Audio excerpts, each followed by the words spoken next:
qolada labaad ee bisha Ramadaan iyaguna aan ka hadli doono waa qolo bisha cibaadaystay oo ka faa'iideystay wuxuun hase ahaatee markii bishii dhamaato meeshoodii ku noqonaya oo xumaantii iyo macaasidii iyo waxay ku jireen dib ugu noqonaya kuwaas iyagana waxaan leenahay war bishii aad ka soo faa'iideysateen ee fursadda ahayd iyo cibaadadii dhankeeda aad dhamiseen iyo naxariistii Ilaahay iyo wixii khayr aad hesheen ha khasaarinina oo yuusan noqonin qof dab ku shubay xoolihiisii oo kale nabigu wuxuu leeyahay calayhi salaatu wasalaam xadiis saxiix fi sahih muslim saxaabadu wuxuu ku yiri atadruuna man al-muflis ma garanaysan qofka faqiirka ah ama qofka caydha ah saxaabadu waxay dhahan waa naqaanaa ninka aan dirham iyo dinaar midna haysan baa cayd u naqaanaa nabigu wuxuu yiri calayhi salaatu wasalaam المفلس من أمتي أمضيده وحا فقير أما عيد نيك مالنت آخري ماده ولي ماده أعمال صوم بوليمي صلاة بوليمي صدق بوليمي حج بوليمي أعمال بوليمي لكن أعماش وحا قرب يا الله مدو عايي يمدو قراعي مدو حوله سقاطي intan uu sameeyay markii aakhira la tago waxa la qaadayaa soonkiisi waxa la siinayaa ku caayay waxa la qaadayaa sadaqadiisa waxa la siinayaa ku wax ku dhuftay waxa la qaadayaa xajkiisa waxa la siinayaa kii maaratay uu xantay ilaa ay ka dhamaato acmaashiisi oo dhan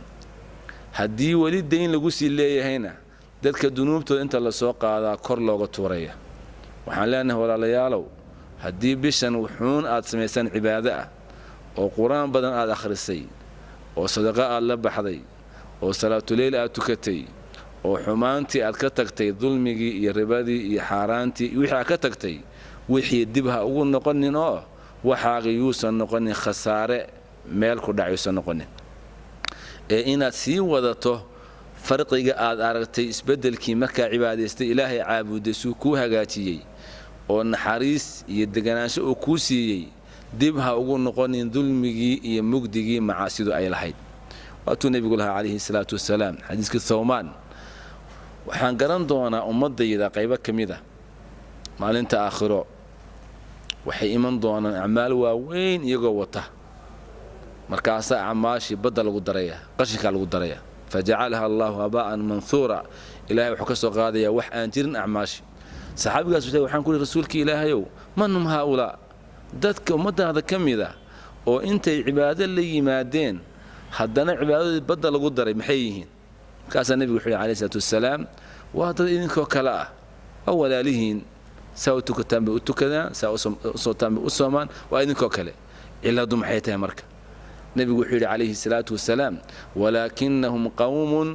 إذا خلوا بمحارم الله انتهكوها لكن وادد هذي معاصي إذا ذنبك علة النقدان أنو أبيلين ويستكنيان ويصومين ويسوع عبادتين لكن مركي أي معاصي علة النقدان وما يسن أبيلين تاسي مركي حتسين سوالة ليال وحي عباد سوع عبادتي ديبها أقول نقني وحا كتوبت كانتي ديبها أقول نقني أعماشي ونواناكسن إذا عاد سميسي dibha uga noqonin wixii khayr alla timid dibha uga noqonino ha ku noqonin meeshii markii hore aad joogtay waana runtii arin aad u falxun waxay noqonaysaa marka inaadan Ilaahay ka cabsanayno Ilaahay caabudayne waxaad caabudaysaa bisha Ramadaan oo ahaa oo Ramadaantiina waa fiicnaatay markii Ramadaanta laga baxayna waxa ugu noqotay meeshaadii nabiga calayhi salaatu wasalaam Ilaahay wuxuu ku leeyahay wa'bud rabbaka hatta ya'tiyaka al-yaqiin nabi maxamedow عليه الصلاة والسلام إلهي وحاد عابدا إلى جيرود كاغتي ماتو مرة هي النبي عبادة حل جوني حل وكتب موسى لهانجرين أنت أسمعك وحن أوران لهين ولا له وحون خير السمايو وعبادة لدن كذا لدن يو أو صون يسالات سمايو أو بالودي يمعاسيدي كتجيو دبها ونقول نسي وضع سي أي نرشاد كوجو بركوده